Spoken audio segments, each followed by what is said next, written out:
अजित पवार यांच्या विमान अपघातानंतर महाराष्ट्रामध्ये जे वादळ सुरू झालेलं आहे ते अजूनही थांबलेलं नाहीये।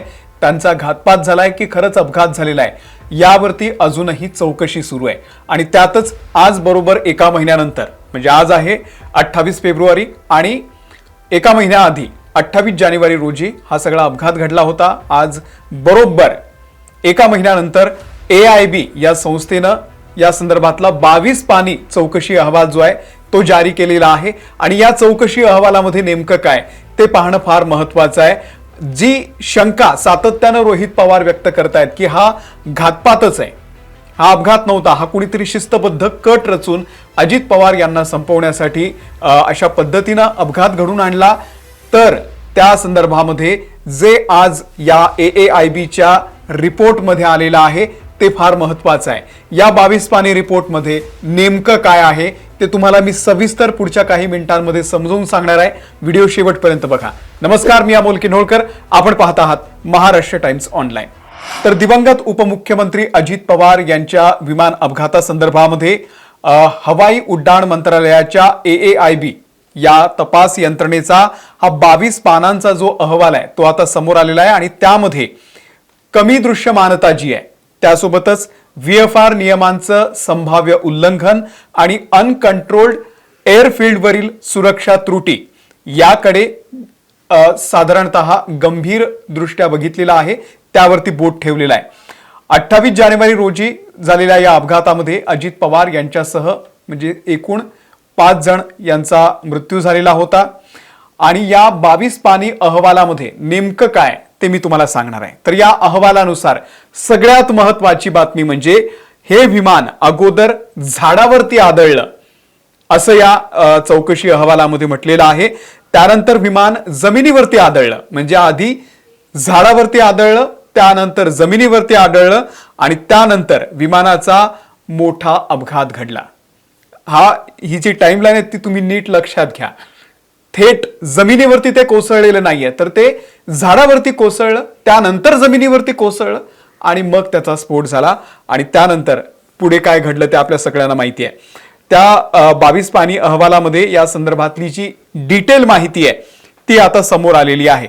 ही अर्थात संभाव्य, त्यासोबतच संभाव्य कारण आहे। प्राथमिक अहवाल हा अंतिम अहवाल नाहीये, तो अंतिम अहवाल आणखी येणार आहे। पण यामध्ये फार महत्त्वाचे मुद्दे जे आहेत ते कव्हर करण्यात आलेले आहेत, ते मी तुम्हाला एक एक सांगतो। तर अपघात कसा घडला या रिपोर्टनुसार मुंबईहून बारामतीकडे निघालेल्या नॉन शेड्यूल VIP फ्लाईटने रनवे क्रमांक 11 वरती लँडिंगचा प्रयत्न केला। पहिल्या प्रयत्नामध्ये गो अराउंड करण्यात आलं। दुसऱ्या प्रयत्नामध्ये पायलटनं फील्ड इन साईट कळवलं, मात्र ATCनं 3 किलोमीटर दृश्यमानता त्या ठिकाणी नोंदवली, जी VFR म्हणजे व्हिज्युअल फ्लाइट रूल्सच्या अंतर्गत आवश्यक 5 किलोमीटर पेक्षा कमी होती। मात्र लँडिंग क्लिअरन्स नंतर काही क्षणात विमान रनवेच्या डावीकडे सुमारे 50 मीटर अंतरावरती झाडावरती आदळलं आणि त्यानंतर त्या ठिकाणी आग लागली आणि ते पूर्णतः नष्ट झालं असं या अहवालामध्ये म्हटलेलं आहे। म्हणजे यामध्ये एक सगळ्यात महत्त्वाची गोष्ट अशी आहे की ATCनं 3 किलोमीटर दृश्यमानता नोंदवली, जी अंतर्गत म्हणजे VFRच्या अंतर्गत आवश्यक असलेल्या 5 किलोमीटर पेक्षा कमी होती। ही इथे सगळ्यात महत्त्वाची चूक आहे। आता प्राथमिक निष्कर्ष जे आहेत ते काय सांगतायत की विजिबिलिटी FIR मर्यादेपेक्षा कमी असूनही लँडिंगचा प्रयत्न झालेला आहे, म्हणजे नियमभंग झालेला आहे।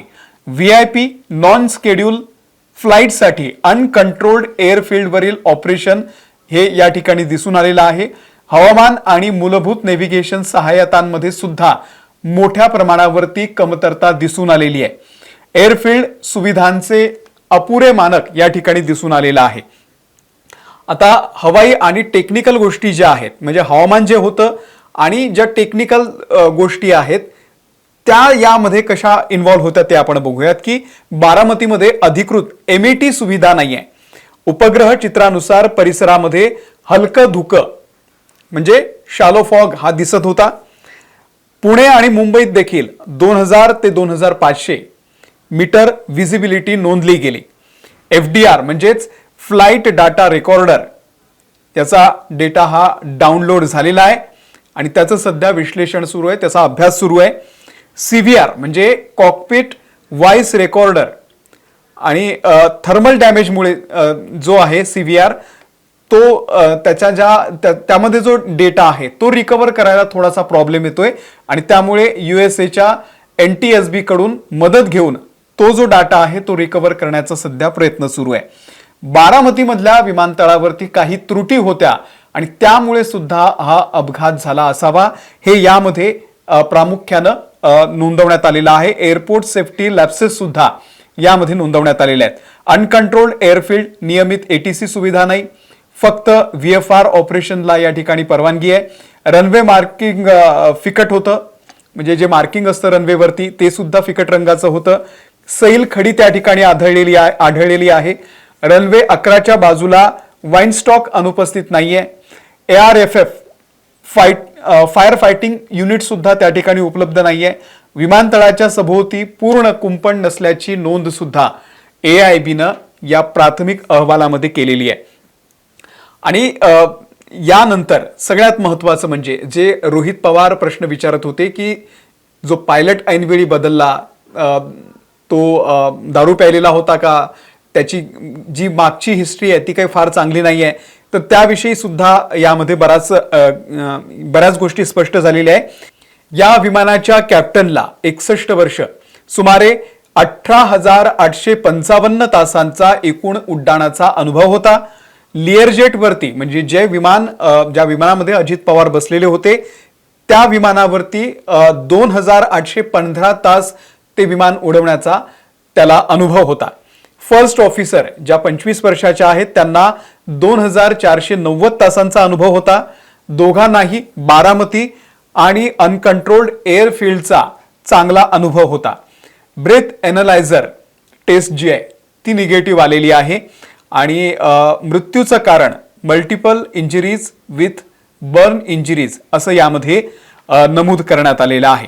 सुरक्षा शिफारसी ज्या आहेत, म्हणजे काय ना की आता हे जे अहवाल असतात या अहवालांचा मूळ उद्देश काय असतो, तो कोणाला शिक्षा देणं किंवा काय यातून कोणाचा दोष आहे किंवा काय नेमकं घडलेलं आहे हे सांगणं नसतं. या अहवालांचा जो उद्देश असतो तो असतो की अशा पद्धतीच्या घटना या भविष्यात घडू नये.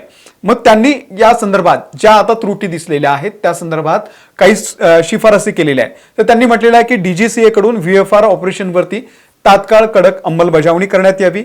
अनकंट्रोल्ड एअरफील्डवरती हवामान सुविधा आणि लँडिंग सहाय्यता ज्या काही त्रुटी आढळलेल्या आहेत त्या आता पुढच्या काळामध्ये वाढवल्या पाहिजे. नियमित ऑडिट आणि लायसन्सिंग निकष हे तुम्ही आणखी कठोर करा असं त्यांचं म्हणणं आहे. आणि VIP नॉन स्केड्यूल फ्लाईटसाठी सुरक्षा मानकं सुद्धा, काही सुरक्षेचे जे नियम आहे ते सुद्धा तुम्ही आणखी बळकट करा. कोणासाठी, तर VIP नॉन स्केड्यूल म्हणजे ऐन वेळेवर VIP लोक जे निघतात की बाबा आम्हाला आता ऐन वेळेवर पोहोचायचंय, पुढच्या 2 तासामध्ये आम्हाला बारामतीला पोहोचायचंय, तर ऐन वेळेवर विमान बुक करून लगेच जातात. मग अशा वेळी काय होतं की पुरेसं हवामान आहे का, हवामान योग्य आहे का, ह्या गोष्टींकडे बघितलं जात नाही किंवा थोडासा कानाडोळा केला जातो. तर ते यापुढे होऊ नये यासाठी कडक नियम जे आहे ते बनवले जावे असं सुद्धा सुचवण्यात आलेलं आहे. FDRचं विश्लेषण सुरू असून CVR डेटा रिकव्हरी नंतर अंतिम अहवाल जाहीर होणार आहे. या अहवालातील निष्कर्षानंतर विमान सुरक्षा नियमांमध्ये सुधारणा आणि अनकंट्रोल्ड विमानतळांवरील ऑपरेशनसाठी नव्या मार्गदर्शक तत्वांची अपेक्षा आहे असं या ठिकाणी AIBनं आता सांगितलेलं आहे. तर या गोष्टींचा आपण जे विश्लेषण आहे ते खरं तर अंतिम रिपोर्ट नंतरच होणार आहे. याचा निष्कर्ष काढायचा म्हटला तात्पुरता तर तो काय, तर हा अपघात एकाच कारणामुळे झालेला नाहीये. यामध्ये हवामान, पायाभूत सुविधा ज्या आहेत बारामती एअरपोर्टवरच्या त्या, ऑपरेशनल निर्णय जे आहेत जे त्यावेळी ऐनवेळी घेण्यात आले, म्हणजे पुरेसं हवामान योग्य नसणं, तरी सुद्धा गो अराउंड करणं, हे जे नियम आहेत ते कुठेतरी ते डावलले गेलेले आहेत.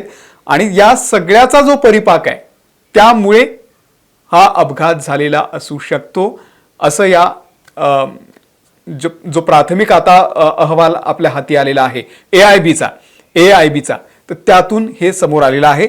अंतिम कारण जी आहे म्हणजे CVR FDRच्या सविस्तर विश्लेषणानंतर ही अंतिम कारणं स्पष्ट होतील असं सुद्धा यामध्ये नमूद करण्यात आलेलं आहे. आता यावरून पुढच्या काळामध्ये वेगळं राजकारण सुरू होणार आहे.